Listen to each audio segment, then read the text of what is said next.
बच्चों, आज हम कक्षा 2 की सामाजिक अध्ययन विषय में पाठ 10 का अध्ययन करेंगे, जिसका शीर्षक है यातायात के साधन। अब देखो बच्चों, यातायात के साधन क्या होता है कि जिन साधनों से हम एक स्थान से दूसरे स्थान पर जाते हैं, तो वो कहलाता है यातायात के साधन। जैसे आप लोग स्कूल जाते हैं, घर से स्कूल जाते हो तो टैक्सी में जाते हो या बस के द्वारा, तो ये टैक्सी और बस क्या हो गया, यातायात के साधन। तो ऐसे साधन जिनके द्वारा हम एक स्थान से दूसरे स्थान पर जाते हैं, वो कहलाते हैं यातायात के साधन। तो देखो, यातायात के साधन में बस, कार, साइकिल, मोटरसाइकिल, रेलगाड़ी, हवाई जहाज और जहाज जो होते हैं, बैलगाड़ी, ये सब क्या है, यातायात के साधन। इनके द्वारा हम एक स्थान से दूसरे स्थान पर कहीं पर भी जा सकते हैं। किताब में उंगली रखिए सब। प्राचीन काल में मनुष्य का जीवन बहुत ही कष्टदायक था। प्राचीन काल यानी कि बहुत पहले के समय में जो मनुष्य था, तो उसका जीवन बहुत कष्टदायक यानी कि दुखदायी था। उसे एक स्थान से दूसरे स्थान पर जाने के लिए यातायात के साधन भी नहीं थे, कि उस समय किसी भी प्रकार की कोई भी वाहन नहीं था, यातायात के साधन नहीं थे। तो उस समय मनुष्य को एक स्थान से दूसरे स्थान पर पैदल ही आना जाना पड़ता था, तो इसलिए उनका जीवन कैसा था, बहुत कष्टदायक। यातायात के साधन भी नहीं थे, इसलिए वह पैदल ही यात्रा करता था। वह अपना सामान स्वयं ढोता था। वह अपना सामान, जो मनुष्य था, अपना सामान स्वयं ढोता था, यानी कि खुद ही अपने आप उठाकर उनको सामान को ले जाता था। फिर मनुष्य पशुओं पर सामान ढोकर आने जाने लगा।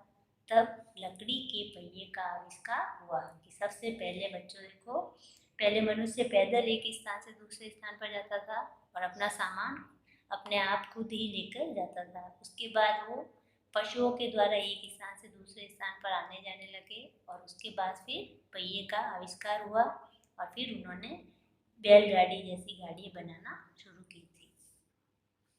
आगे देखिए, मानव ने लकड़ी के पहिए की गाड़ी बनाई, जिसे पशुओं द्वारा खींचा जाता था। ये देखिए, ये लकड़ी की एक गाड़ी बनी हुई है और ये बैल है जो इसको खींचते हैं। तो सबसे पहले इस तरह लकड़ी के पहियों से लकड़ी की गाड़ी बनाई गई थी।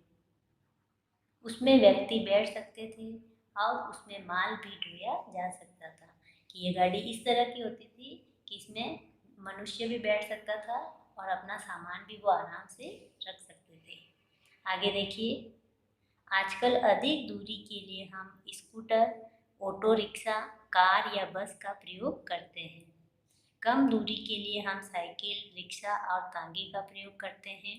बहुत अधिक दूरी के लिए रेलगाड़ी और वायुयान द्वारा यात्रा की जाती है। कि हमें अगर अधिक दूरी तय करनी होती है तो हम स्कूटर है, ऑटो रिक्शा है या बस, कार का उपयोग करते हैं।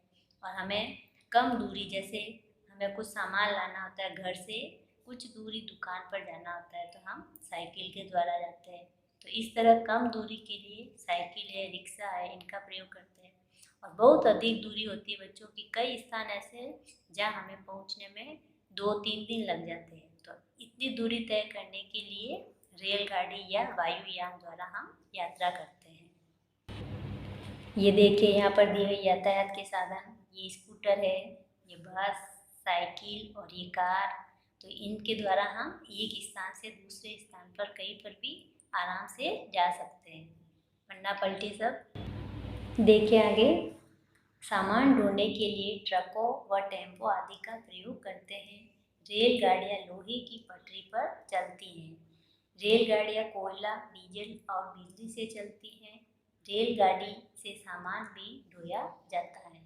हम लंबी यात्रा रेलगाड़ी से करते हैं, जिससे यात्रा करने में आसानी होती है। कि सामान ढोने के लिए अधिक भारी जो सामान होता है, तो उनको हम ट्रकों और टेम्पो के द्वारा ले जाते हैं। और अधिक दूरी हमें तय करनी होती है तो हम रेलगाड़ी के द्वारा करते हैं, जिससे हमारी यात्रा आसान हो जाती है। और रेलगाड़ी देखो बच्चों, ये लोहे की जो पटरी होती है उसके ऊपर चलती है। आगे देखिए, समुद्र में यात्रा करने के लिए लोग नाव, स्टीमर और जलयान का प्रयोग करते हैं। बहुत समय पहले समुद्री यात्राएं जल यान द्वारा होती थी। अब लंबी दूरी तथा भारी सामान के लिए जल यानों का प्रयोग होता है। आज हम वायुयान के द्वारा यात्रा कर सकते हैं। इसके द्वारा हम बहुत लंबी दूरी की यात्रा कुछ ही घंटों में कर सकते हैं। कि समुद्री यात्रा करने के लिए बच्चों लोग पहले नाव, स्टीमर इनका प्रयोग करते थे, और अब है जो अधिक सामान ढोने के लिए जलयान, जो बड़े बड़े जहाज होते हैं तो उनका प्रयोग करते हैं। और कुछ ही घंटों में अगर हमें लंबी दूरी तय करनी होती है तो उसके लिए हम वायुयान, ये देखिए हवाई जहाज, ये हेलीकॉप्टर, तो इनका हम प्रयोग करते हैं। तो इनके द्वारा हम बहुत लंबी दूरी को कुछ ही घंटों में तय कर सकते हैं। आगे देखिए, ये देखिए ये दोनों वायुयान है, ये हवाई जहाज और ये हेलीकॉप्टर, और ये है जलयान, ये नाव और ये बड़ी जहाज है। तो ये समुद्रों में चलते हैं। यातायात के लिए 3 प्रकार के साधनों का प्रयोग किया जाता है, जो इस प्रकार है कि यातायात के लिए 3 साधन, एक स्थान से दूसरे स्थान पर जाने के लिए हम 3 साधनों का प्रयोग करते हैं। तो इसमें देखो पहला आता है जिसे मनुष्य स्वयं चलाता है, तो वो है साइकिल, रिक्शा। कि साइकिल और रिक्शा ये मनुष्य द्वारा चलाया जाता है। इसमें हमें ना कोयला, पेट्रोल, डीजल किसी की भी जरूरत नहीं होती है, ये मनुष्य स्वयं चलाता है। दूसरा आता है जिसे पशु खींचता है, तो वो है बैलगाड़ी, खच्चर और घोड़ा गाड़ी। ये बैलगाड़ी होती है तो वो बैलों के द्वारा चलती है, खच्चर और घोड़ा गाड़ी जो घोड़े खींचते हैं जिस गाड़ी को। और फिर आता है जो मशीन से चलते हैं, तो देखो मशीन से चलने वाले जो है उसमें है कार, स्कूटर, बस, जलयान, वायुयान, रेलगाड़ी आदि। ये सब है जो मशीनों के द्वारा चलते हैं। तो इस प्रकार यातायात के जो साधन है उनको 3 भागों में बांट दिया। पहला जो मनुष्य स्वयं चलाता है, दूसरा जिसे पशु खींचता है, और तीसरा आता है मशीनों से चलने वाले जो साधन है। इस प्रकार हम कह सकते हैं कि यातायात के तीव्रगामी साधनों से बहुत कम समय में यात्रा संभव हो जाती है। तो इस तरह जो मशीनों से चलने वाले जो साधन है बच्चों, तो उसके द्वारा हम कम समय में अधिक दूरी तय कर सकते हैं।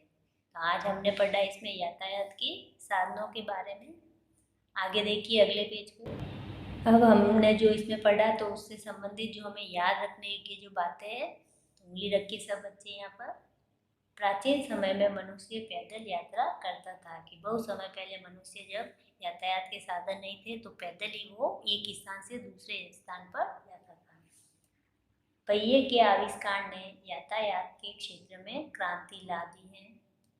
कम दूरी के लिए हम साइकिल, रिक्शा का प्रयोग करते हैं, और लंबी यात्रा के लिए हम रेलगाड़ी में यात्रा करते हैं। रेलगाड़ी या फिर वायुयान जो होते हैं उनका प्रयोग करते हैं। तो ये हमने पढ़ा यातायात के साधनों के बारे में। तो आप सब बच्चे बैठकर वापस से इस लेसन को अच्छे से पढ़ेंगे, और याद रखने योग्य जो बातें हैं उनको आपको याद करना है।